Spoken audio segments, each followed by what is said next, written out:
06. Freak of Nature, MLTS Part 4. Asger Skull. Chapter 4. Summary. The Krong squealed and shrilled in agony. Donnie felt a low chuckle rumble in his throat. That made him feel better. Perhaps now he could come up with a solution to avoid any further inconveniences. Donnie, a familiar voice spoke from behind. Notes. This is the moment you've all been waiting for. Step right up and witness the horrors that Elio discovered. Have your buckets at the ready because you will be sick. I threw up a few times writing this chapter. As always, disclaimers are in the end's notes but do contain spoilers. Smiley face. See the end of the chapter for more notes. Chapter text. No, Donnie, no. Heroes don't steal, Mikey pouted. The 9-year-old box turtle stomped his foot into a puddle that made a small splash. The 10-year-old softshell whipped his head around at his brother, holding a finger up to shush him. They were hiding in an alleyway, both wearing colored raincoats, orange and purple. The night sky grew cloudy as rain poured down.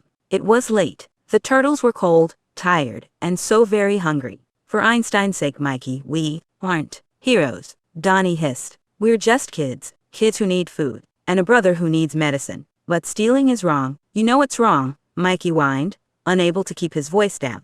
Donnie shushed him again. It doesn't matter. Would you rather starve to death, or would you rather do what you need to in order to survive? We have no choice, Donnie whispered. Mikey shook his head. There's got to be another way. We will not steal from a blind man, Mikey stated firmly. Donnie let out an exasperated sigh. Okay, fine. You will not steal. I'm going. Just keep watch. And don't leave the alley. Donnie hushed as he turned the corner, tucking his hood down. Donnie, get back here, Mikey whisper shouted, but Donnie ignored. Donnie walked over to the small grocery corner store beside the alleyway. The turtles' new friend, April, gave them the address to this place. Apparently, the owner was legally blind. Good enough for the mutant kids to not get caught. Donnie looked around the store, noticing the man was behind the counter. He greeted the young turtle, and by surprise, he did not question Donnie's appearance. Donnie snooped around, grabbing a few plastic bags. He went to the medicine aisle and got the children's flu syrup that Leo asked him to get. The blue turtle was at home, keeping watch over the oldest who got really sick. Leo also asked to see if Donnie could find anything to help their dad. He seemed sick for as long Donnie could remember. Splinter always appeared to be tired and isolated himself, not doing much to eat or sleep. He was always so sad. But Donnie had a gut feeling that his father's illness couldn't be healed by Tylenol. There was nothing in the medicine aisle that would seem to help anyway. The small softshell continued to search, nabbing a bunch of food that the boys could eat straight from the package with no need to cook or at least not much preparation to make. When Donnie was finished, he scooped up the bags and began to rush for the door. Hey, the owner shouted, stopping Donnie in his tracks. You think just because I can't see, it means that I wouldn't be able to catch troublemakers like you? I can hear you shuffling around my store.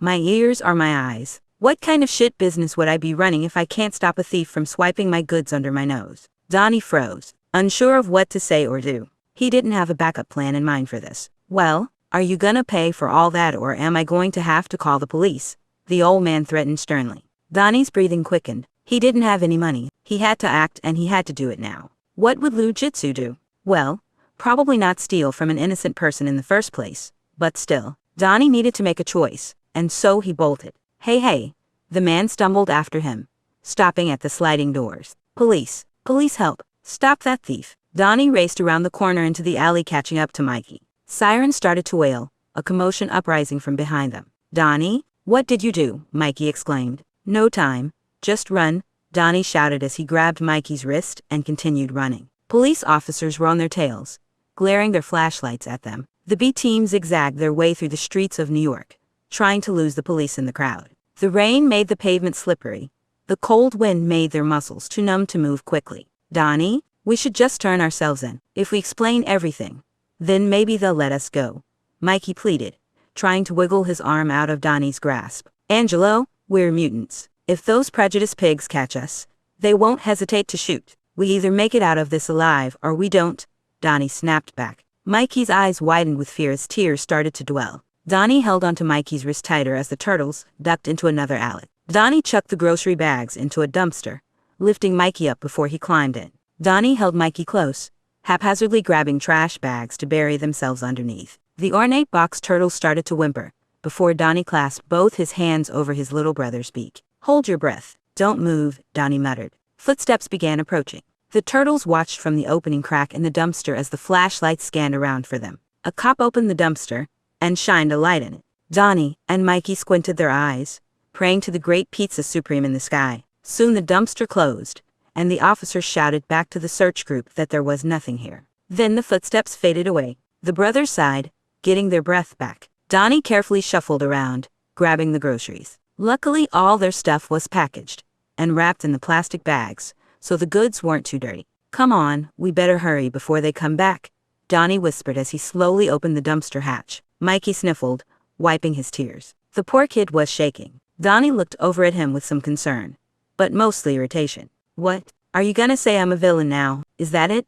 Donnie grumbled. Mikey shook his head. "No, that's not it at all. It's just," Mikey paused. Donnie scooted over to him, grabbing his hand to usher them to leave. Mikey tugged back. "I don't think you're a villain, Donnie," Mikey said. "No matter what you may do or what crimes you may commit. I understand now. You'd never do something like that without good reason, and there's nothing about you that'll ever change my mind." Donnie smiled sadly and nodded. "Yeah, we'll see." As the turtles made their way back home, Donnie grew quiet. He didn't realize until now how stressful Mikey's stunt was. The cold, rainy weather, the danger Mikey threw himself in, everyone shouting at each other. It was too much. Donnie needed some time to cool down before he collapsed in front of everyone again. The second they got to the lair, Donnie bolted to his room while covering his tympanus. His room was dimly lit as always, and in the quietest part of the lair that Donnie could get. He immediately sat down on the floor, beginning to rock himself. "Just calm down, Donatello." Deep breaths. Donnie tried to focus on his breathing, but everything just felt too loud. Everything was too loud.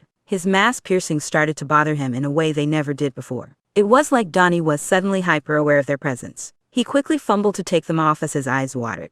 Donnie thought about taking off his battle shell, but he wasn't sure if it would make things better or worse. Having his soft shell exposed might tip him over the edge, but taking the weight off could help too.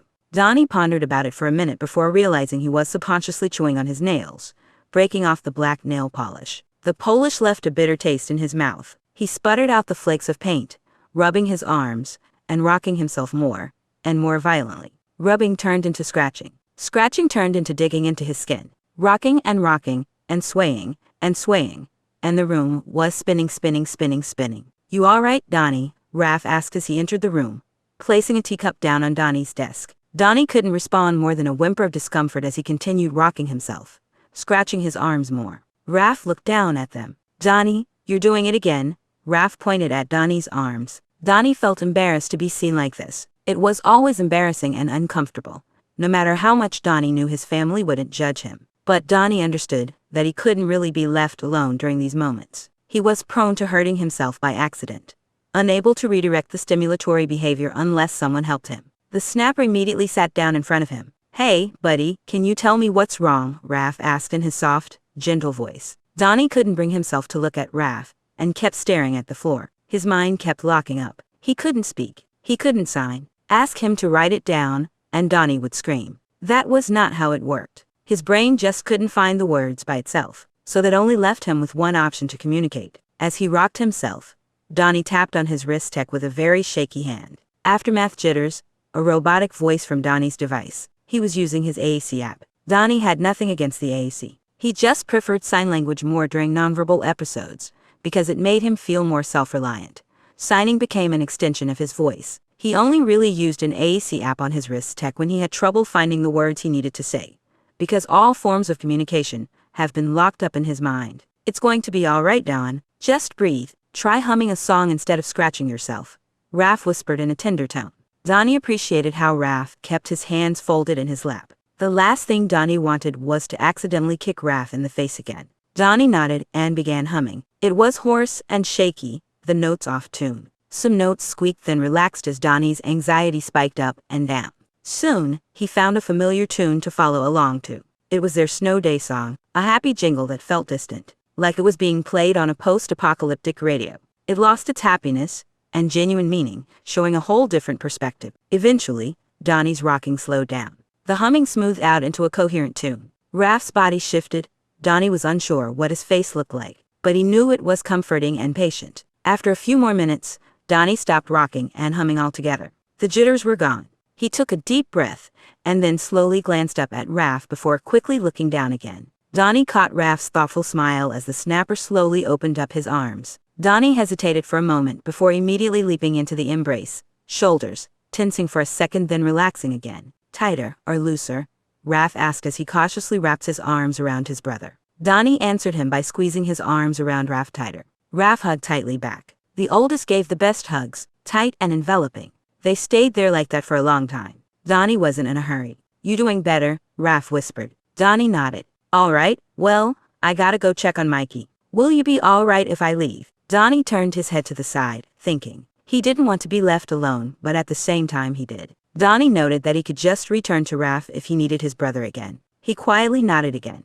"Okay then, I'll be in the med bay if you need me," Raph said in a hushed voice. He slowly got up, picking up the tea, and then left Donnie's room. Donnie let out a sigh, staring back down at his piercings on the floor. The soft shell flopped down on the cold floor of his room. Not that it was at all comfortable due to his battle shell. Donnie stared at the curved metal ceiling, letting his mind wander. Not that he had any more thoughts left. His brain was all emptied out. He pulled out his phone, scrolling through his social feed. As much of a dopamine reaction it would be to check his notifications, Donnie knew it probably had nothing good to say. Donnie shifted back into a crisscross position on the floor, hunching over and resting his elbows on his knees as he continued scrolling through his phone. After a while, Donnie felt dull. He didn't even react when he heard his brother's footsteps approaching. As they reached his subway car, Leo knocked on the open car door to get Donnie's attention. A part of Donnie told him to brace himself for a conversation he knew was coming and didn't want to have. "Hey ya, Don Tron. How's it hanging?" the son asked cheerfully. The moon waved, acknowledging their presence but not looking away from his phone. He could feel them staring at him. Always with the staring. Then Raph cleared his throat deliberately. "Well, Mikey here has something he wants to say to you," Raph said. Donnie nodded, still going through his phone. "Perhaps you could put your phone down for a moment," Raph asked slowly. Donnie sighed, and then put his phone away, looking at their feet. He couldn't bring himself to look them in the eye, but the soft shell made sure to keep his body turned towards his brothers so that they knew he was listening. He tilted his head forward and gestured his hand as a way to say, "Proceed." Mikey staggered over to Donnie with Raph's help, Leo following beside them. Mikey must have been in bad shape, being hurt and sick and all. "I should have been there, keeping track, staying diligent." They all stood there for a long moment before Leo gently elbowed Mikey to get on with it. Mikey took a deep breath. "Donatello, my brother, I am really sorry for what I did." "Ah, there it is." The classic Mikey patented apology. "It wasn't right for me to run off like that and risk getting hurt. I should have recognized how worried you would be and reconsider my actions. This whole situation was my bad and entirely my fault. I promise that I'll never do it again. What can I do to make it up to you?" Mikey said in a calm and methodical tone, though Donnie could still hear the sore throat. Donnie looked up at Mikey's plastron and took a second to think. Damn, Mikey was really good at making a brown-nosed apology. It almost made Donnie regret ranting and yelling at his youngest brother earlier. Almost. He opened his mouth as he tried to say something, but felt that hesitant, uncomfortable pressure around his voice. He then gave up and looked down at his hands. "Well, first, I just want you to get better," Donnie signed without any eye contact. "And I call dibs on the last slice of pizza," he added with a soft, smug smile. Mikey chuckled, and then nodded. "Deal." After one of the most uncomfortable family group hugs with Splinter, who surprisingly apologized to them but Donnie still greatly appreciated it nonetheless, Donnie returned to his lab for the rest of the day. Leo put Mikey on bed rest and Raph kept watch. April texted Donnie to check in, to which Donnie explained that Mikey was sick but will be fine. Donnie burned through the hours of the day pretty quickly, between repairing Sheldon and trying to piece together the blueprints. The soft shell lost track of time altogether. At some point, Donnie turned to research more on Raph's nightmare disorder. Sometimes, working on a completely different project could help clear Donnie's mind while still being productive. Nighttime was seeping in, sleep deprivation gently tugging at the back of Donnie's mind. Through his exhaustion, the articles on the screen couldn't even make sense. Nightmare disorder symptoms, REM sleep behavior disorder, various types of parasomnias, exploding head syndrome. Why is there a name for that? Donnie pulled up a notes app on the computer, typing away at anything that could help fix Raph's problem. Newton forbade, if anything involved mystic bullshit that Donnie refused to accept. "Donnie?" Raph asked from behind. Donnie immediately jolted and nearly slammed his keyboard as he spun his chair around at Raph. Holy shit, does Raph know how to sneak up on someone? "Raph, what are you doing up right now?" "I thought you went to sleep early," Donnie asked, quite startled. "Ah, sorry, Don. I just couldn't sleep again," Raph replied as he rubbed the back of his head. Not surprising that Raph's becoming an insomniac lately. Raph then looked up at the screen behind Donnie. Thank Pizza Supreme, it wasn't any of Donnie's research and project on the Krong. Not that he would ever be foolish enough to work on it at home where anyone could walk in on him. Raph's eyes widened as he glanced over the article. "Are you researching my nightmare disorder?" Raph asked slowly. Donnie didn't know why the gesture stunned the oldest. "I may have started looking into it. It's actually pretty complicated. The whole process just boils down to mentality and brain stuff. Something that I begrudgingly admit to not understand that well," Donnie said with slight irritation as he spun back, glancing at the screen. Donnie's eyes hurt from staring at the brightness of the screen, even though now it was at its lowest setting. He stifled a yawn, hoping Raph wouldn't notice. The soft shell could really go for some coffee right about now. "Say, you should take a break for a bit. Wanna go watch a movie?" Raph asked as he placed a hand on Donnie's shoulder. Donnie smiled faintly. To be honest, he didn't mind a break right now. It had been a while since he and Raph had their impromptu late-night movie marathons. He turned off his computer, got up, and walked over to the side of the room, and grabbed his tablet from his desk. He looked back over at Raph and nodded. Raph smiled and nodded back. Donnie made a quick stop by his room to wipe off his makeup and remove the mask tail piercings. Afterwards, the two made their way over to Raph's subway car together. Raph climbed up his bed mounted on the wall with ease, resting his back against the wall as his feet stuck out over the edge of the bed. Donnie handed the tablet to Raph and reached for the shoulders of his battle shell, until he hesitated. The movement felt so natural to do, but Donnie knew better. The last thing that Donnie ever wanted now was to have his soft shell exposed. Donnie pushed himself up on the bed with a little jump and lied against the wall next to the oldest. Raph looked over to his other side, at the collection of teddy bears that were still spared from that other night. "Which one do you want?" Raph asked as he reached for the bears. "Polar," Donnie replied. "Ah, Polar." An all 2-foot-tall white teddy bear that had been around as long as Cheech used to be, going on 11 years, and counting. Donnie liked the texture of the old bear, soft yet rough at the same time like a bath towel. As Raph handed Polar to his brother, Donnie began rubbing his hands against the bear's belly, arms, and ears. Raph handed the tablet back to Donnie, so that he could find a movie for them to watch. "Anything in mind?" Donnie asked. "As long as it's not scary." "I've had enough scary for today," Raph chuckled. "You and me both." Donnie nodded as he pulled up Netflix and pressed on a shounen movie called Mirai. It was on Donnie's recommendation tab.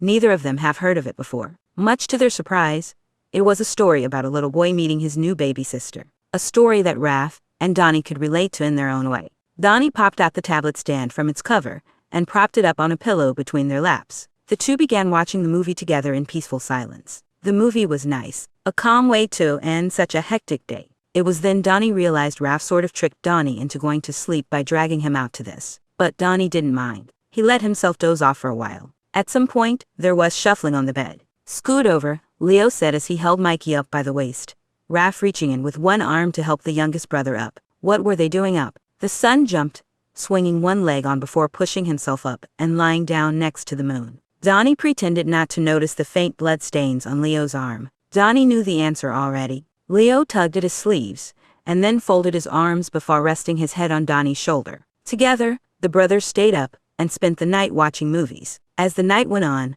Mikey was the first to fall asleep. Then Leo.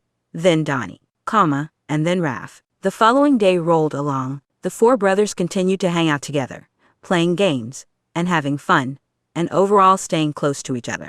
That was, until Leo got up and left without saying a word. Donnie got a perimeter alert from him. It was getting late now.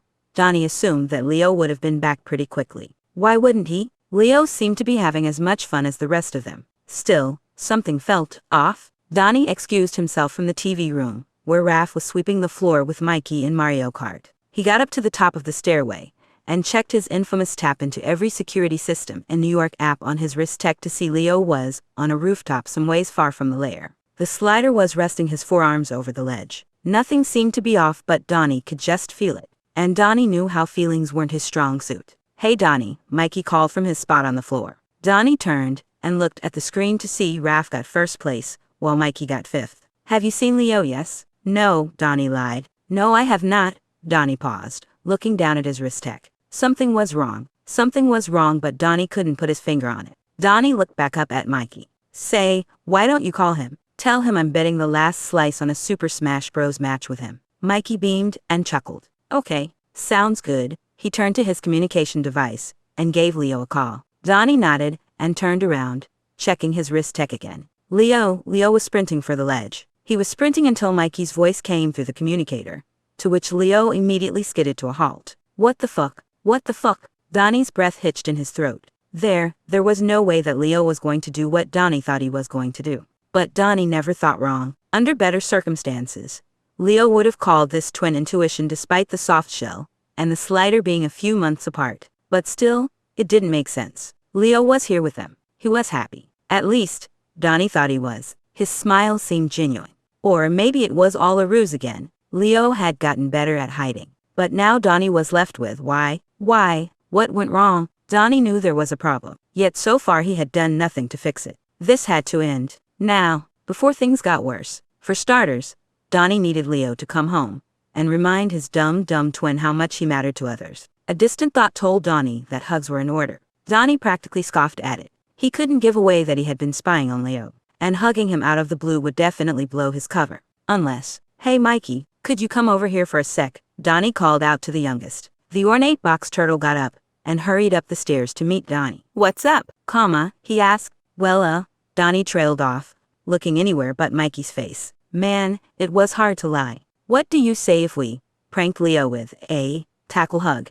Donnie grimaced as his voice pitched higher. Mikey gave Donnie a smug look. You're just looking for an excuse to get a hug out of someone, and you don't want to do it alone, right? Yes, that, Donnie answered sharply, nodding his head in exaggeration. Mikey gave Donnie a wide smile, stretching from ear to ear, or tympana. Well, I think that's a great idea. Come on, let's go hide around the corner before Leo gets back. The youngest took the second oldest by the hand as they rushed over to a corner near the entrance to the lair. They crouched down, listening for Leo's footsteps. Soon enough, the red-eared slider returned home. Mikey gave Donnie a little nod before the B team jumped up and sprinted towards Leo. Tackle hug, Mikey called out as he and Donnie jumped at Leo and caused him to fall onto the ground. Ow, hey, what was that for? Leo laughed. Donnie thought it'd be funny. Haha, and it is, Mikey giggled. Leo looked over at Donnie, who only smiled and rolled his eyes. He hoped this was enough to fool Leo without getting caught.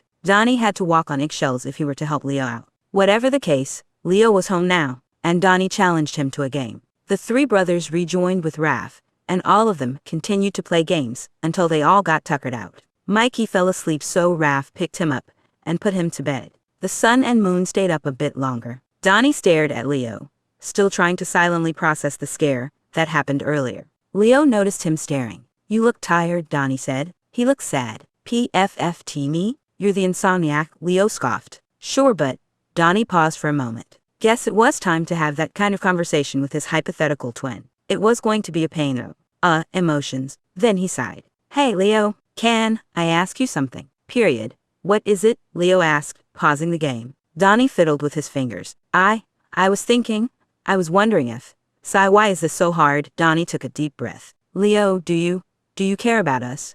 Tears started to flow beyond Donnie's control. What? Of course I care about you guys. Why would? Leo exclaimed before he saw Donnie's face. The soft shell couldn't help it anymore. He did almost witness Leo dying. Again, and again. You just keep on distancing yourself more and more every day. And I know it's not. Leo, Donnie sputtered, and then groaned in frustration. Hey, SHHH.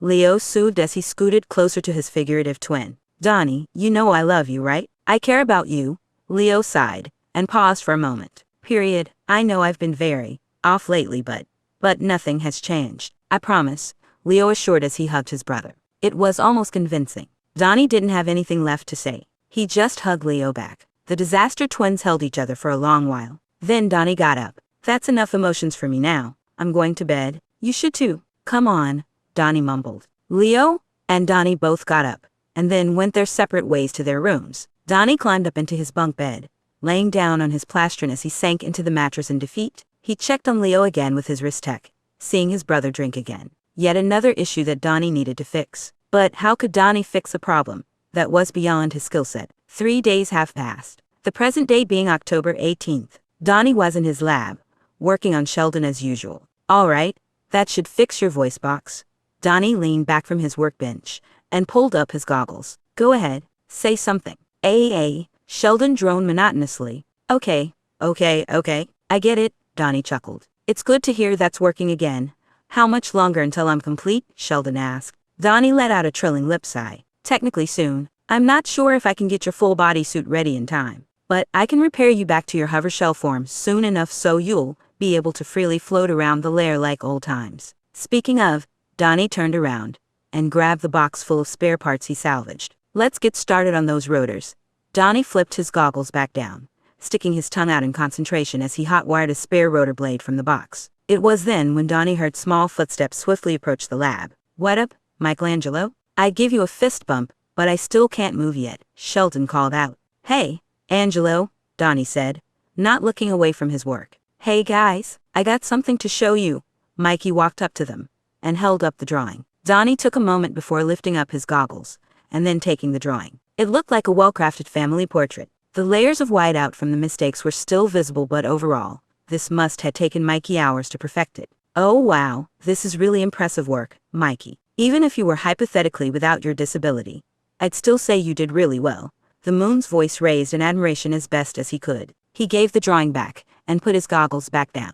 Did you show Raph yet? I'm sure he'd be figuratively head over heels, Donnie added. Not yet, but I'm on it, Mikey said as he ran out of Donnie's lab. Donnie continued his work for a while, getting lost in his work once again, until some time later, when all three of his brothers entered the lab. Hey Don, you got some tape to spare? Leo asked. Donnie leaned back from the desk, lifting his goggles up. Depends on what kind. Packing tape, masking tape, duct tape, electrical. Donnie paused, brows furrowing in concern as he looked over at his brothers, and saw Mikey crying. The drawing in his hands had been torn apart. Well, what happened? It was an accident, Raph answered quickly with a reassuring smile. Nothing that tape can't fix.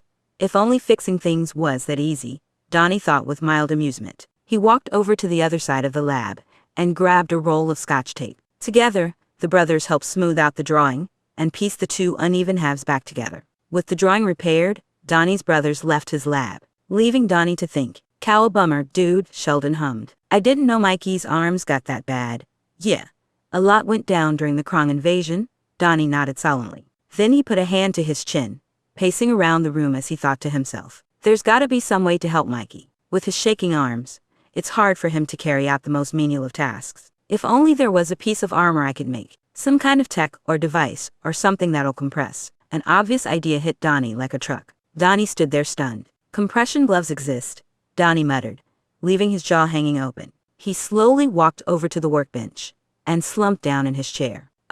Donnie, Sheldon asked. Donnie lurched his head forward and slammed it against the desk. I'm such an idiot, he muffled through the table. It was so painfully obvious. How could that have slipped right by me? Sheldon chuckled. Don't beat yourself up, man. A lot has been going on, I can tell. Yeah, but I am the scientist.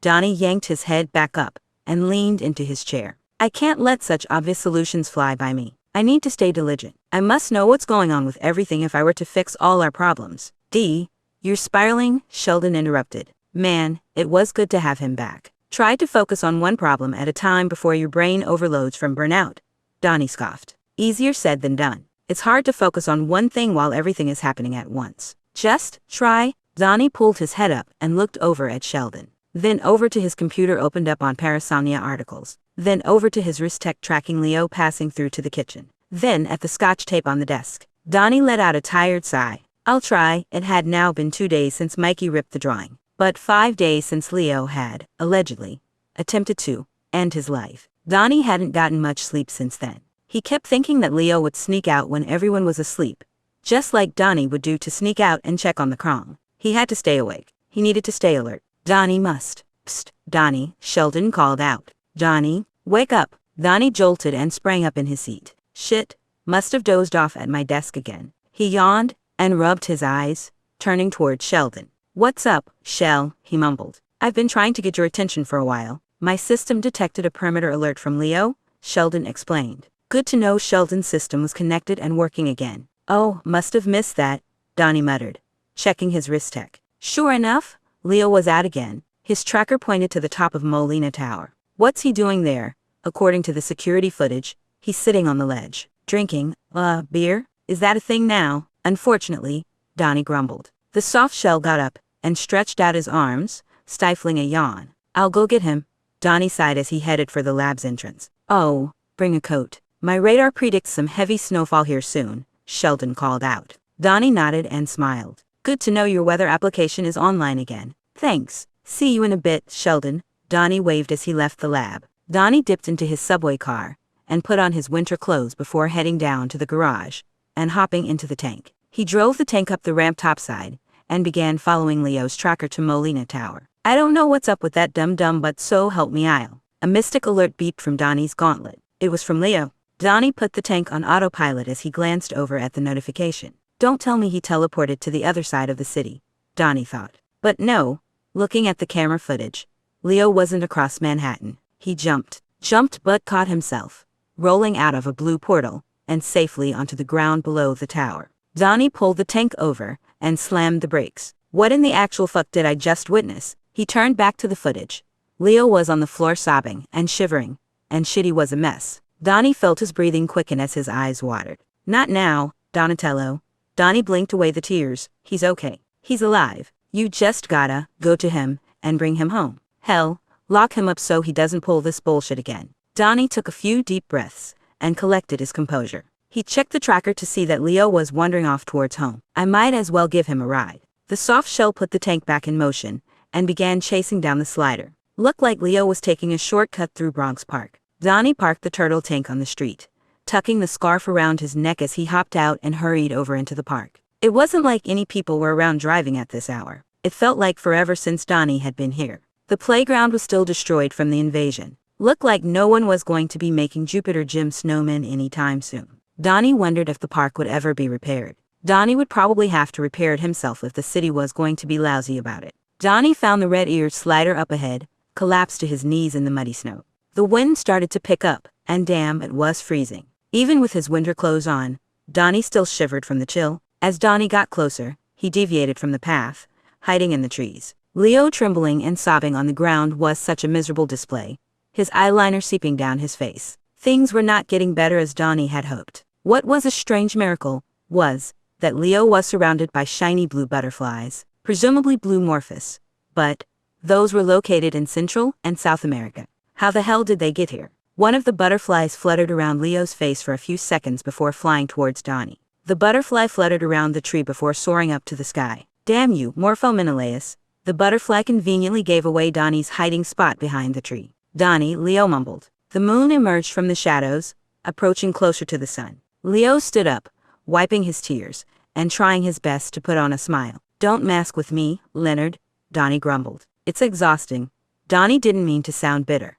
But for some reason, Donnie couldn't help but be angry. Angry at his twin as well as himself. Leo shivered as he wrapped his arms around himself. What are you doing here? Leo asked. What are you doing out in the cold? And without winter clothes nonetheless. It's freezing, Nardo, Donnie scolded. Do you want to go into brumation? I'm fine. It's not that cold. Leo, you're shaking, Donnie hissed. Then he sighed, pulling off the scarf around his neck. Here, he mumbled as Donnie wrapped the scarf around Leo's neck. Getting a closer look at his little brother, Donnie saw how exhausted Leo looked. Perhaps more exhausted than he was. This was what Leo looked like behind the mask. Tired, dull, and miserable. It was unsettling to see Leo without his signature smile. Donnie wrapped an arm around his twin, walking him out of the park. Care to explain why you're following me? Leo muttered. Well, are you going to explain why you're out here?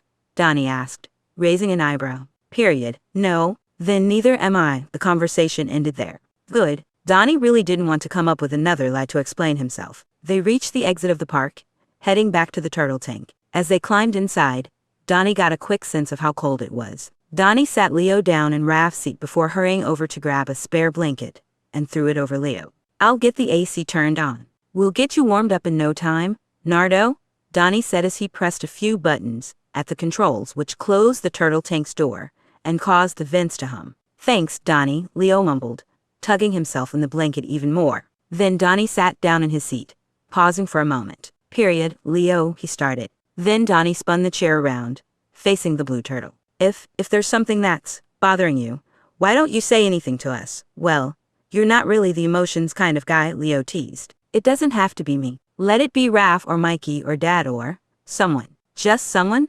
Donnie shouted. There was that anger again. Leo blinked in surprise before turning his head to look at Donnie. Donnie was upset. He was fierce, and he was angry. Angry that his twin would even dare to think that he was worthless in this world, and angry at himself for not doing anything to prevent it. Just talk to me, Leo, Donnie insisted. Leo's lips quivered. Donnie hated that look, but if talking was how Donnie would help fix this issue, then he would just have to suck it up. Leo mattered more than ever right now. Donnie, Leo croaked. Oh, where do I even begin? Donnie's expression relaxed, staring intently at his brother. He wasn't actually expecting Leo to confess. In fact, Donnie thought Leo would shrug it off again, and Donnie would have to continue yelling and interrogating him. Leo heaved, tugging at the blanket with his arms. Leo looked down at them for a moment, considering something. Leo slowly held up an arm, showing it to Donnie. Donnie's marker brows furrowed. No, there's no way he's finally telling me himself about.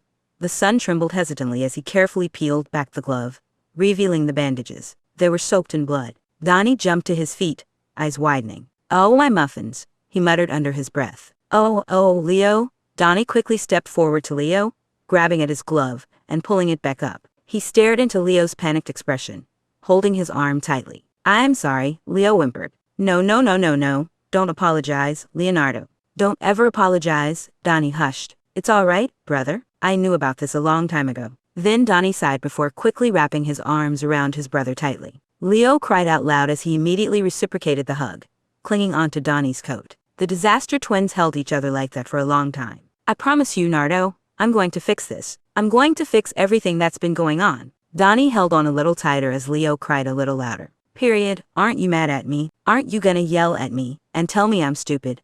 Leo muttered, his voice muffled in Donnie's shoulder. What? No, of course not, Leo. I'd never get mad at you for this. Never, Donnie soothed. What? But it is stupid. You should be mad. I'm only mad that you ran off in the middle of the night in the cold, Donnie snapped. That and also, you scared me, Leo. Leo turned his face to the side, resting his cheek on Donnie's shoulder. He paused for a long moment. I'm sorry, Donnie, Donnie sighed. Let's just get you home, he hushed. Donnie let go of Leo for a moment, walking over to the controls and pressing a few buttons. He set the turtle tank on autopilot, on a route back to the lair. Then he returned to Leo, scooting over to sit next to him on the large chair. Leo tugged at the blanket, resting his head on Donnie's shoulder. Donnie closed his eyes, resting his head on top of Leo's. After a while, the tank turned into the alleyway that led down to their garage before it suddenly jolted and stuttered to a stop. An alarm notification beeped. Bio components frozen, shutting down, the system spoke. Donnie sighed, looking behind him at the door. It's just a few feet, we can't make it, Donnie said. He turned to Leo, think you can walk, period. Yeah, Leo mumbled. They both got up, Leo pushing the blanket off of him. He seemed more awake now. That was good. As soon as the disaster twins walked out of the tank, the harsh cold wind surrounded them. Flakes of snow scattered about. The walk into the garage seemed longer than it was supposed to be, but soon enough, the metal shutter door closed behind them. Donnie used his phone's flashlight to light their way in the dark as the brothers walked down the long ramp to the garage. The walk was quiet yet tense. Donnie felt like he was getting nowhere with how to fix this. It was only to get worse, Donnie knew.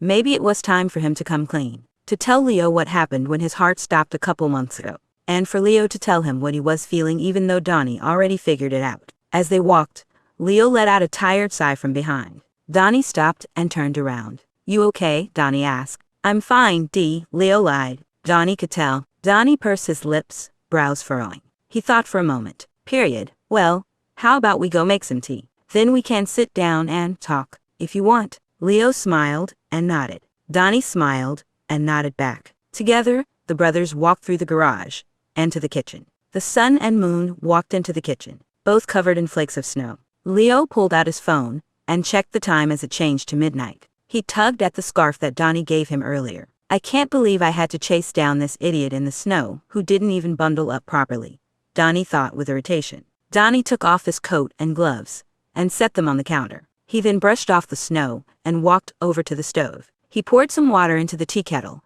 and placed it on the stove, turning it on and letting the water boil. He looked back over at Leo, who was still on his phone, cold and so very tired. His makeup was very smudged, weeping down his face like a Halloween costume. Donnie sighed and chewed his lip. I can fix this. I have to fix this. After a few minutes, the tea kettle whistled. Donnie turned off the stove and began pouring the hot water into 2 mugs. Just then, large thudding footsteps echoed down around the corner. They weren't startling, however, because those were Raph's footsteps. Yet, Donnie was worried about having to explain himself to Raph. The footsteps got steadily louder as Raph approached the kitchen. Donnie braced himself for the question, "Why are you awake?"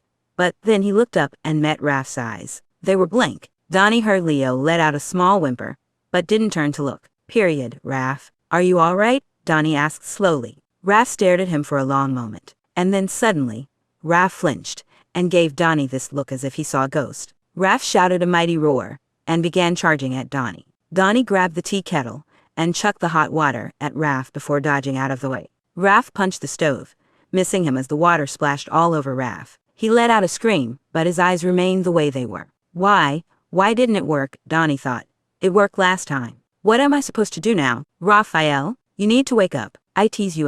Raph made no response. He shouted angrily again. Donnie looked over at Leo to find his brother completely frozen in place, but not from the cold. Raph roared again and threw a pan across the room, which nearly missed Leo's face as it flew right by him and crashed into the wall. Leo yelped in a panic, which brought Raph's attention. Before Donnie could even make a move to stop the snapper, Raph charged at Leo and grabbed him by the neck and hoisted him in the air. No, Raph, let him go, Donnie yelled as he ran over and reached for Raph's fingers around Leo's neck, trying to pry them off. Let him go. Raph, you need to wake up. Leo's breathless gasps made Donnie's heart wrench. The Slider was literally having the worst night ever, and just before Donnie could make things right, it was interrupted as everything was happening all at once. Donnie was practically digging his nails into Raph's skin at this point, hoping the sting of pain would cause Raph to retract. The alligator snapping turtle had a mean grip around Leo's neck. Suddenly, a metal bowl smacked the back of Raph's head.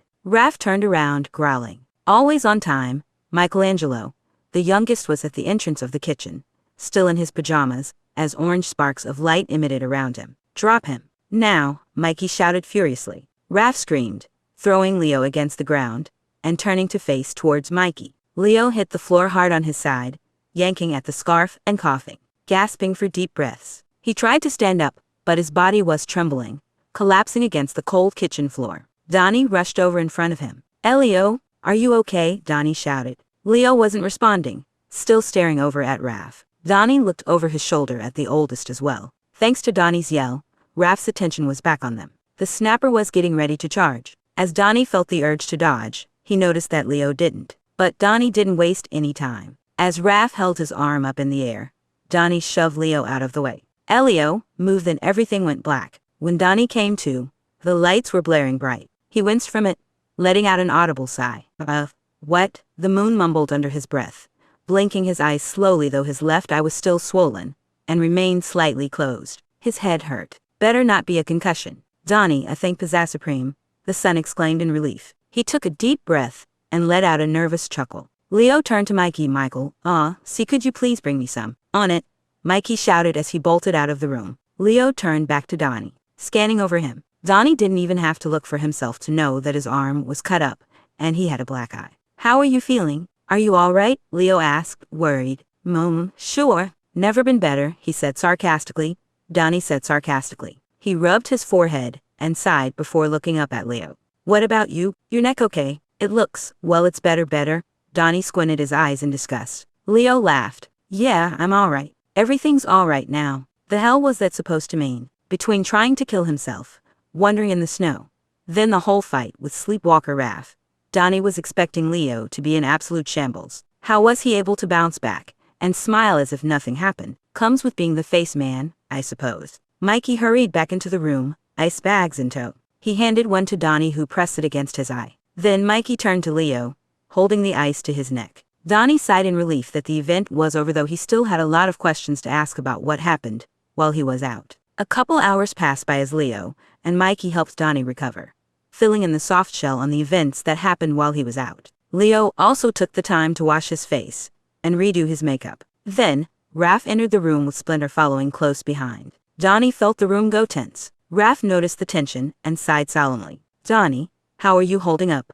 Raph asked, forcing a smile. Looks like Leo ain't the only one. PSSH, I'm fine. Just a black eye and a few stitches on the arm.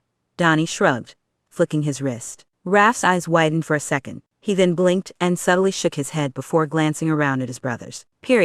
Okay, look, I came here to say sorry for what I've done. I know I've caused everyone quite the scare, and wrecked a lot of things, even hurt my own brothers.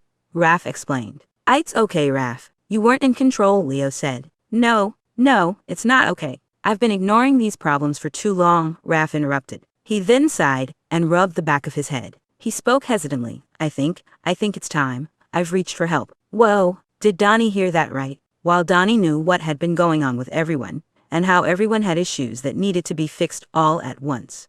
Never did Donnie actually think that Raph of all people would admit that. Raph was the tough guy, the so-called former leader. He always kept his head up and stayed strong for his team, more importantly his family. But it felt nice. If Raph admitted to his problems, it would be easier for everyone else to admit to their problems as well. That's Raph for you, always taking initiative for the team. Mikey rushed over to Raph's side and threw his arms open for a hug. Donnie scooted off the gurney and joined in the hug as well, Splinter following close behind as the rat wrapped his tail around his son's legs. Come on, Leo, Mikey called out to him. Leo blinked back as his eyes adjusted on the group hug, Mikey reaching out a hand to him. Leo's smile wobbled. Donnie didn't know how much longer he could keep it together. He walked over to his family and joined in the hug. As everyone shared the warm embrace, Donnie didn't feel the comforting warmth. Instead, he felt searing hot anger boiling inside of him. The root of everyone's problems was because of the Krong, and Donnie was just playing around with the sister Krong. That wouldn't do. It was time to kick things up a notch. This ends now. A couple days have passed, and Donnie found another opportunity to get even with the Krong. It was the soonest chance Donnie could get his hands on, and he was not going to miss it. As soon as everyone else went to sleep, Donnie rushed over to the secret lab as fast as he could, which was quite the run, as the old lair was somewhat far from the new one. Donnie was out of breath by the time he stumbled through the entrance of the lab. He took a moment to breathe before straightening his posture and staring directly into the eye of the Krong. She was still semi-melted with bones peering out, but better than before due to the lower potency. But the soft shell was done playing nice. Donnie motioned a finger, the red bot handing him the gas mask. Donnie clicked on his gas mask before entering the room. He scanned over the glowing light blue vials, just waiting to be used to their full worth. This is what you get for messing with my family, Donnie mumbled. Then he laughed, maniacally. He embraced the hysterics because for once, Donnie finally felt control again. Oh, I'm going to enjoy every moment of this. Donnie let himself get lost in the madness. He adjusted the mask on his face, hearing his breath muffle through the filters. Donnie snapped his fingers, the purple bot handing him the plasma gun. He turned his gaze back to the sister Krong. I wonder how much plasma blast you could take without it killing you. As a man of science, why don't we run some tests? Donnie crooned as he approached the glass tank. So what? The alien hissed. You gonna open up the cell and hit me with a bunch of puny bullets? Ha! I'd like to see you try. Do you really think I'd be dumb enough to let you go? Donnie snapped. He didn't mean to be that loud. Then how are you going to run your tests? Doctor, Sister Krong taunted. Donnie grimaced. She had a point. How would Donnie test the plasma gun without letting her out of the cell? Maybe using the acid sprinkler system. But Donnie didn't have time to wait around. The Krong actually being right about something pissed him off. He turned to the orange bot and signed, increase the potency. It wasn't like the Krong knew what he was signing anyway. The sprinkler system machine hummed as it booted up, increasing the acid potency. The Krong raised a slimy brow and grimaced, looking up at the sprinkler above her head. Donnie turned to the blue bot by the lever and nodded. The Krong squealed and shrilled in agony. Donnie felt a low chuckle rumble in his throat. That made him feel better. Perhaps now he could come up with a solution to avoid any further inconveniences. Donnie, a familiar voice spoke from behind. Donnie felt shivers down his spine in his battle shell. He quickly spun on his heel to face the intruder. No way. How did? Donnie glanced down at his gauntlet as he noticed that he missed a perimeter alert. From Leo? Donnie, what the fuck is going on? Leo shouted in distress. He started to walk into the lab before Donnie lunged a step forward, holding his arms out in front of him. Stay back. The vapor from the vials. It could be dangerous if you aren't wearing a mask, Donnie sputtered out. Stop waving that gun at me, Leo flinched. Donnie glanced down at the plasma gun in his hand, realizing he was foolishly aiming it at Leo. Shit. Donnie staggered and sharply smacked the gun down to his side before looking up at Leo. Leo, it's okay. Donnie pleaded. No, it's not. You better start explaining yourself right now, Leo snapped. What happened here? Why is that thing here? Leo stepped closer, now enraged. Donnie could see how Leo's breath heaved with the room filled with herbicide fumes. The soft shell squinted to get a better look at the slider's face, and noticed how his pupils shrunk, tinted in red and pink. Leo's eyes looked weird. "Leo, what's up with your eyes?" Donnie asked, a chill running down him. Leo laughed. "My eyes? What's wrong with your eyes?" Leo cracked an unsettling smile, and began to cackle, maniacally. Then the Krong joined in on the laughter. Then Donnie remembered something. Something he should have paid attention to. "Don't you see what's happening here? I can see it in your eyes," the sister Krong spouted out in a bit of a panic, though her face was clearly trying to hide it. "Oh, he fucked up. You fool. I tried to be nice and warn you about it, but you were too caught up in your own mind and selfish gain to listen." The Krong sneered crudely as her toothy smile widened. "Haven't you noticed? My brothers each had a special ability. Krong Prime took away your powers. Our oldest brother was one of our most powerful. He opened up the portal for us and transformed those Foot Clan soldiers and civilians. But Sister Krong paused. "I can chip away at your sanity. Such a shame I can't do it while fighting. But here in the cell, I have all the time and focus I need to manipulate you, drive you insane enough that you'll let me out of my cell in your own hysteria. Then I will kill you all and bring back my brethren, unleashing the wrath of the Krong and taking down the earth once and for all." Donnie turned back to his brother, who still seemed to be lost in his own laughter. The slider collapsed to his knees, struggling to get a break to breathe. Donnie rushed over to him, shaking his shoulders. Leo, snap out of it," Donnie exclaimed. The sun slapped the moon hard across the face, knocking off the gas mask. The putrid smell of the herbicide filled Donnie's nostrils.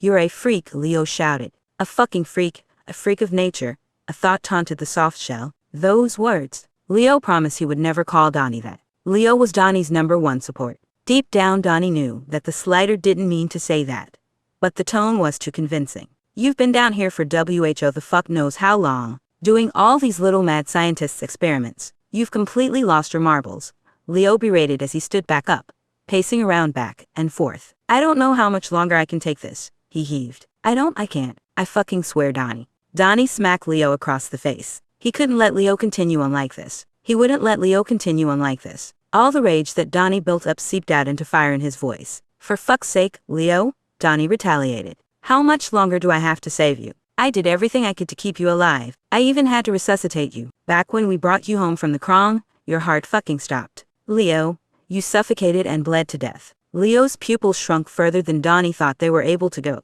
"What?" he muttered. "And not even just that."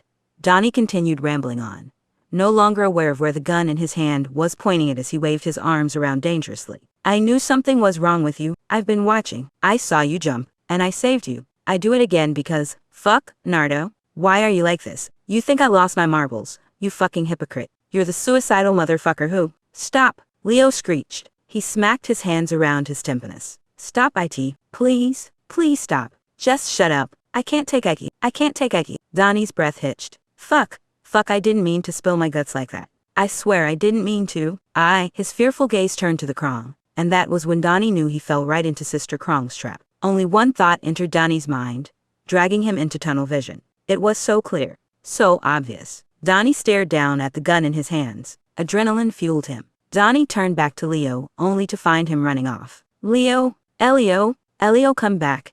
Donnie called out for him, but the slider didn't stop running. Donnie would have to go after him later. The scientist turned back to the Krong. Her smile sickened him. Donnie checked the plasma gun, setting the blast to the highest setting this time. He didn't know how strong the blast was, but fuck did he hope it was enough. His eyes darted towards the blue butt. "Let her go." The Krong blinked in surprise before she smiled even more. She thought she won. She thought that she finally tricked him. But Donnie was done. No more tricks. No more games. No more dragging this on. This was the end. The glass tank hissed open, Sister Krong slowly emerging from the cell. Donnie aimed the handgun right between her eyes. The Krong laughed mockingly. "I know you won't shoot. You're still just a stupid, idiotic child. You don't have what it takes to kill." Donnie shot her. The blast screamed, the pitch getting higher and higher as the Krong lit up in that violent light blue hue. Before Donnie could even blink, a loud bang burst at his tympanus as the plasma blew up the Krong from the inside out. The alien exploded like a fleshy meat balloon. Her guts spewed everywhere in the lab, and her blood splattered all over Donnie. Donnie dropped the gun with shaky hands as he looked down at them. Fucking hell. There was blood and flesh everywhere. It smelled putrid and felt slimy. Donnie's stomach swooped, causing the soft shell to gag, before he turned to his side and puked up at the sight and smell of the lab. Holy fucking shit. I just killed someone. I just killed someone. I just killed someone. Donnie couldn't breathe, he was hyperventilating. He collapsed to his knees, trembling and heaving. I fucked up so bad. Shit. What have I done wrong? His gauntlet beeped, letting Donnie know that his time here for this visit was up. Without giving it second thought, Donnie staggered to his feet. He didn't dare look down at the crime scene in front of him as the soft shell turned around and dragged his feet home. I really am a freak. By the time Donnie entered the lair, he was struggling to stand. He leaned against the stone walls as he stumbled across the atrium. He didn't know where he was going. He would know once he got there. Donnie's ears were ringing. He heard muffled footsteps approach him. They were loud yet low, thudding against the ground. Hey D, do you know what happened to Leo? Raph asked, not looking at the soft shell as he glanced over his shoulder towards Leo's room. I found him. Crying Anne. Holy fuck, what the hell happened to you? Raph turned his head back and shouted so loud it shook the walls. Donnie dropped to his knees, covering the goggles around his tympanus with his hands. Raph rushed over to his younger brother, hovering his hands out yet unsure of what to do or how to react. Donnie, talk to me. Are you hurt? Why are you covered in blood? Raph exclaimed. Fuck, you look worse than Leo. Elio? Donnie screamed as he lunged forward and grabbed Raph's shoulders. Elio? Where is he? Is he okay? Whoa, easy now, Don, easy. Raph tried to hush. Leo's fine, all right. I helped him. He's sleeping now. Donnie let out a breath he'd been holding for a little too long. Tears overflowed and covered his vision. He couldn't bring himself to say anything else.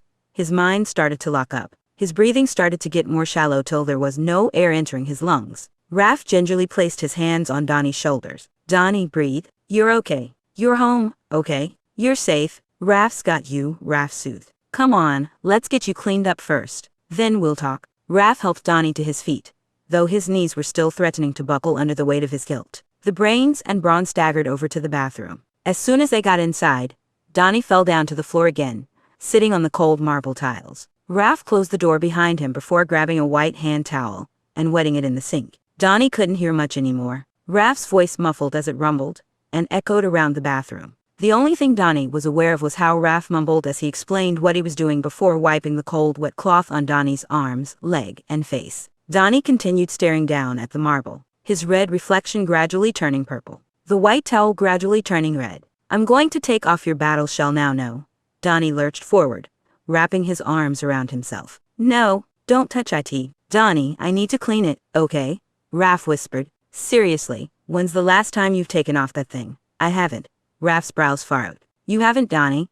How long have you been wearing your battle shell? He hissed. Donnie shuddered. Even now he could still feel the vines and roots seeping under his skin, violating him. Since my soft shell healed, Donnie, that was, like, 3 months ago. You've been wearing your battle shell for 3 months nonstop, not taking a break, not even when you sleep. Raph whispered, shouted, though his voice continued to raise. I may not know my medical stuff, but I bet your shell is just rotting away in there. Donnie winced, nausea churning in his stomach. He didn't even think about that. Of course he didn't. Stupid. I'm so fucking stupid. Donnie's lips quivered as he tried to maintain control of his breathing again. Raph rubbed his arm gently. Just let me take a look away. Then we'll cover it up again. Raph smiled reassuringly. Donnie nodded quickly, tensing his muscles as he pressed the button on his shoulders that released the battle shell off of him, letting it clatter against the floor. His entire carapace winced in the cold. Raph moved over behind him to get a good look at it. Donnie could hear the snapper suck air through his snaggle teeth. How's it looking? Donnie mumbled. Raph paused for a moment before finding an answer. It's like when you had a band-aid tightly wrapped around your finger for far too long. It's all wrinkly and covered in sweat.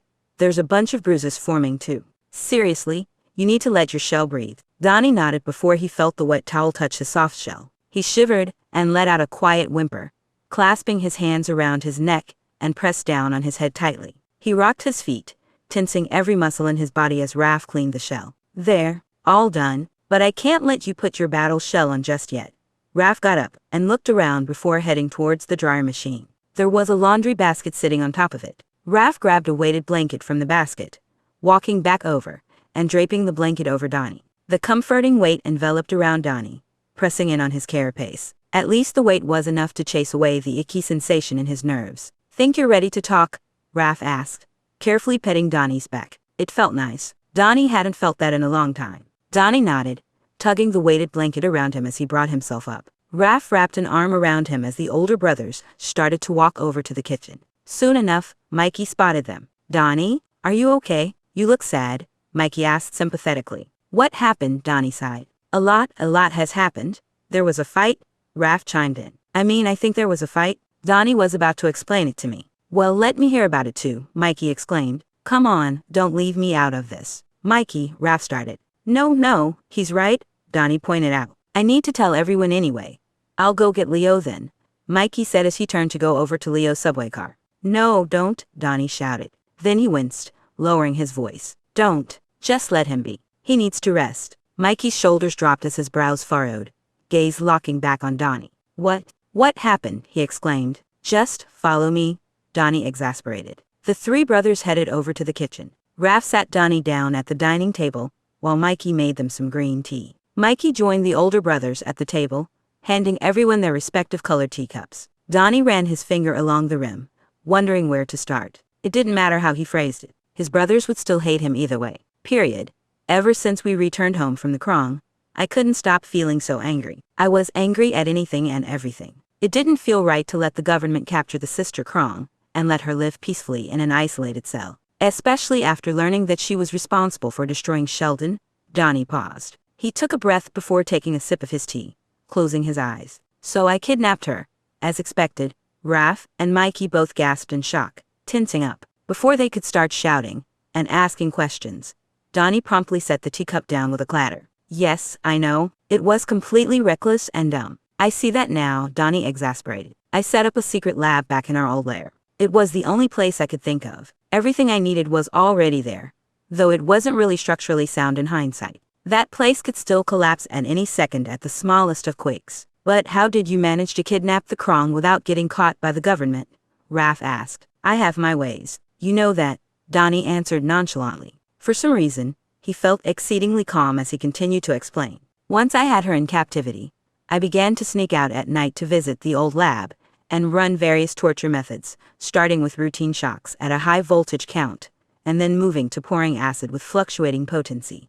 Mikey slowly clasped a hand around his mouth. Raph's hands intertwined, tensing his fingers at the scutes on the back of his hands. Donnie chewed his lip, hesitant to continue, but he had to keep going. There was no point in hiding anymore. That is, until Leo followed me. I don't know how or why. All I know is that one moment, everything was going according to plan. The next minute, he was there. Donnie's throat started to tighten. He tried his best to keep up the calm, but the more he pushed, the harder it got. His eyes, I saw. The Krong was controlling us. Controlling me. She manipulated my emotions, driving me into sheer madness. Clearly there seems to be a range in her ability, as I have noticed the difference whenever I cross the threshold to and from the secret lab. But I didn't notice what that difference was until I saw it in Leo. Donnie's hands gripped around the cup. If he pressed it anymore, Donnie wondered if the mug would simply break in his grasp. His eyes darted up at his brothers, who were listening intently, urging to find out the truth. Donnie swallowed dry spit. Then a fight broke out. Leo slapped me. I slapped him. He called me things. I said worse. Anna. Leo knows now. About when his heart stopped. What? Raph shouted. I didn't mean to. Donnie snapped back quickly. I swear, I didn't mean to just spill out my guts like that. It was like the moment my mouth opened, I just couldn't shut up. What about Leo? Mikey chimed in, his voice quiet and sheepish. You mentioned he called you things. What did he say to you? Donnie sighed and thought for a moment, but then he shook his head. It doesn't matter. It's not like he meant it anyway. We were both crazy. What does matter is that Leo obviously didn't take the information very well and took off. Then what? What happened to Leo? Mikey looked between Donnie and Raph. Is he okay? He's fine, Raph assured. I helped him calm down, and then he fell asleep. That's all. Donnie knew it was only half true. Mikey still pressed on a frown, clearly worried for his immediate older brother. Raph turned back to Donnie. So, the sister Krong? She's still in the old lab? Raph asked to clarify. Donnie's throat tightened even more. No, his hand started shaking, nearly spilling the tea in his grasp. I killed her. A grim and dark realization sank into the room. That was it. That was all Donnie needed to say, and he couldn't rewind it. He couldn't take it back. He couldn't fix it. The soft shell started to break down, trying his best to keep his breathing normal through the sobbing gasps, even though it was pointless. I'm sorry, I'm so sorry, Donnie heaved. I fucked up, okay. I fucked up, I admit it. Donnie covered his face in his hands, rocking himself.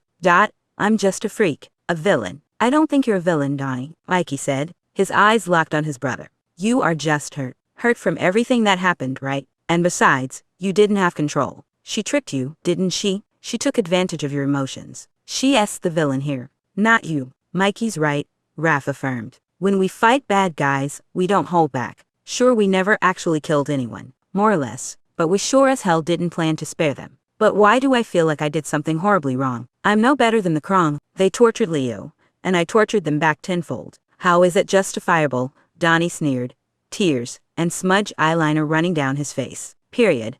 What am I supposed to do now? Well, for starters, I think Leo might appreciate an apology, Mikey pointed out, turning over his shoulder towards Leo's room. Agreed, but we should all get some rest, Raph added. We'll be able to think clearly in the morning once we've slept on it. He turned to Donnie and smiled. That sound good to you? Donnie took a deep breath, wiping away his tears with the heel of his palms. Yeah, he muttered. Good, I'll stay with Leo and keep an eye on him. Mikey, you go with Donnie. I'm fine, Raph. I'd rather be alone right now, Donnie grumbled. No way, no one's being left alone tonight, Raph insisted. Then he smirked. Big brother orders.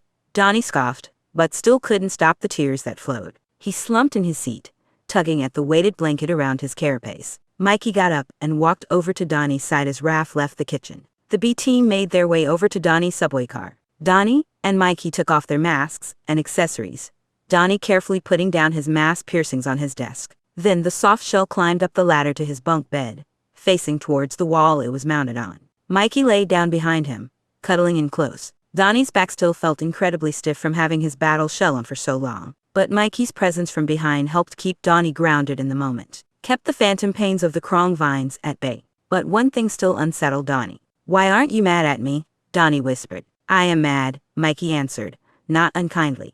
You were hurting really bad, D, and you didn't tell me or at least anyone about it. Promise me, Donnie. Promise me you won't hide from us like that again. Whatever you're dealing with, you don't have to face it alone. We'll get through it. Together. Donnie nodded, yawning as he felt the exhaustion taking over him. Together. When Mikey woke up, he realized how Donnie subconsciously clung onto the ornate box turtle like a koala in his sleep. But Mikey didn't have time to enjoy the comfort of his brother's embrace. He had a job to do. A job for Dr. Feelings. Slowly and carefully, Mikey wiggled himself out of Donnie's hold, trying not to giggle as Donnie grumbled in his sleep from the lack of cuddles. He climbed down the ladder, putting on his accessories, and walked down to Leo's room. Raph was already awake, sitting on the edge of the bed, while watching over Leo. Judging by the dark circles under Raph's eyes, Mikey suspected that his oldest brother barely even slept at all. The snapper had to take care of both Leo and Donnie last night. Psst, Mikey whisper shouted to get Raph's attention. Raph looked up and saw Mikey in the doorway. He gave an awkward smile before cautiously getting up and walked out of the subway car. He glanced once more over at Leo before turning to Mikey. What's up, big man? Raph whispered back. How is he? Mikey muttered. Is he okay? He's fine. He's going to be fine, Raph answered, unsure. He looked back at the room. He's gotta be fine. Mikey frowned at the choice of words, but he brushed it off, flashing a sincere smile, and placed a hand on his oldest brother's arm. It'll be fine, Raph. Once Donnie and Leo are up, we'll give them some space to talk things out. Sound like a plan? Raph blinked in surprise. Then he smiled reassuringly. Haha, sounds like a great plan, little bro. Since when did you get so smart at this emotion stuff? Mikey pulled a smirk, bobbing his head from side to side as he crossed his arms. Dr. Feelings always has just the trick to make things right. Haha. Of course. Raph chuckled as he patted Mikey on the head. I'll go ahead and check in on Leo. Go see if Donnie's up and ready to talk. Mikey nodded and walked back to Donnie's room as Raph turned around and walked into Leo's room. Once Mikey got to the subway car, he saw that Donnie was already awake, sitting up and hunched over while scrolling through his phone. Mikey climbed up the ladder to be at eye level with his brother. Hey D, Mikey hushed sympathetically. How are you holding up? Like shit, Donnie grumbled. What's going on? Well, remember what we talked about yesterday, about how you and Leo need to apologize and make up. You think you're ready to talk? Donnie grimaced as his thumb stopped scrolling, just staring into his phone. He took a long minute before answering. Period. No, not surprising, Mikey thought. We just woke up after all. Mikey flashed a smile. Well, take your time. Let me know when you are ready. Maybe you'll feel better after some breakfast. And with that, Mikey skidded down the ladder and quickly left the room, heading over to the kitchen to make some kick-ass breakfast that could turn any frown upside down. Things were way too tense in this household right now, but Dr. Feelings was here to save the day. He'd make sure the disaster twins make up and get along, and then they could all play Mario Kart or something and everything would go right back to normal. Right, nothing was ever normal. Things kept changing and it wasn't getting better.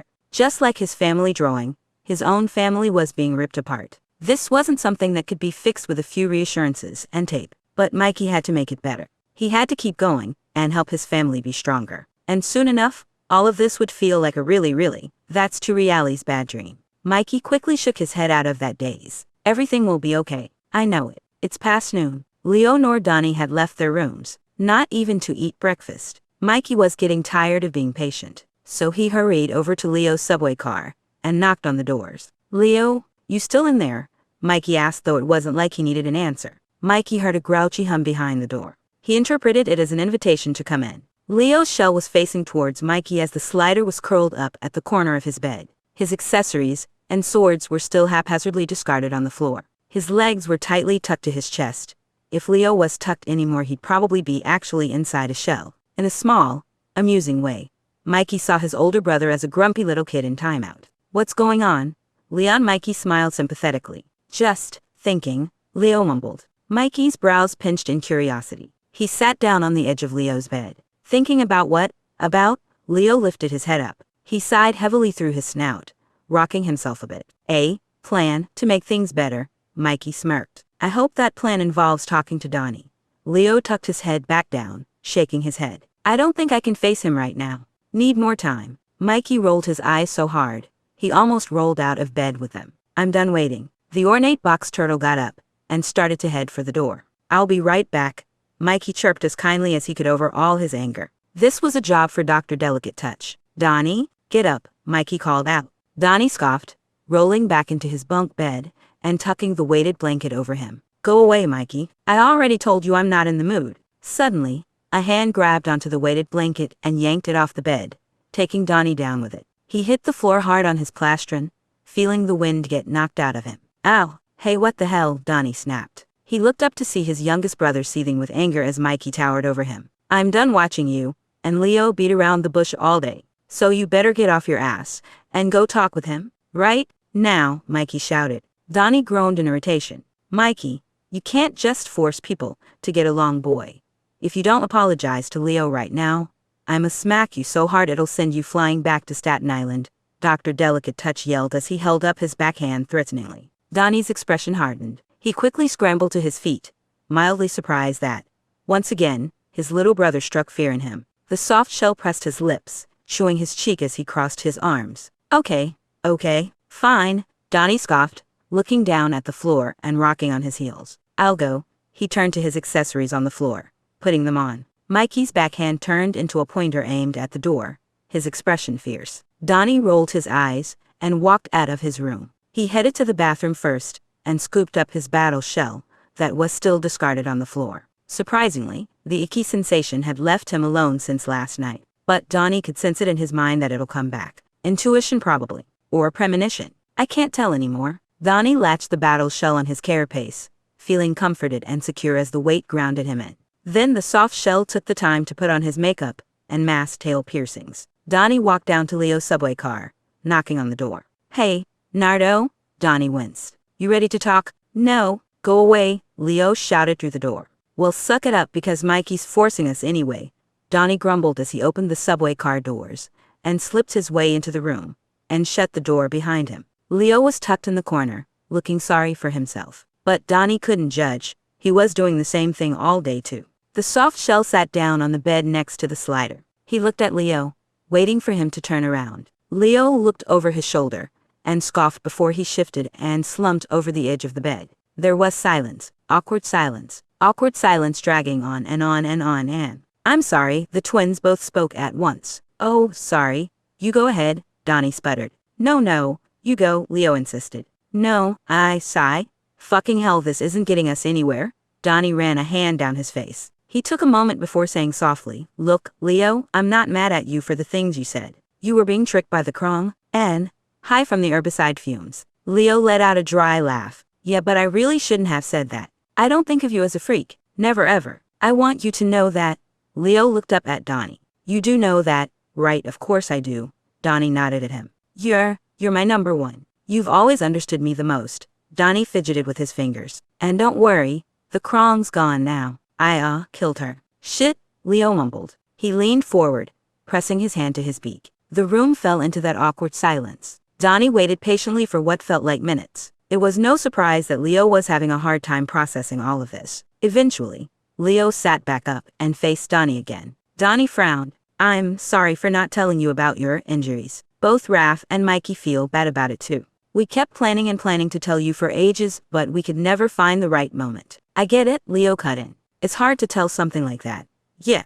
But you had the right to know. So, I'm sorry, Leo. I'm so sorry. Donnie took a breath before tears could dwell. I fucked up so bad. I understand if you don't want to forgive me. I wouldn't either. But you forgive me, Leo asked. Of course I do, Donnie exclaimed. Then how fair is it if I don't forgive you back? Leo smirked. Donnie, trust me. It's okay. Okay. Leo held up a fist for a fist bump. Brothers, Leo smiled. Brothers? Donnie smiled and returned the fist bump. I promise you, Donnie, things will get better soon. You won't have to worry about me ever again. Notes, disclaimers, suicide attempts, there's 2. Even more torture. Minor character death, DW about it. Emetophobia, disassociation, panic attacks, alcoholism, self-harm, overstimulation, harmful stims, injury, ableism, Dr. Delicate Touch,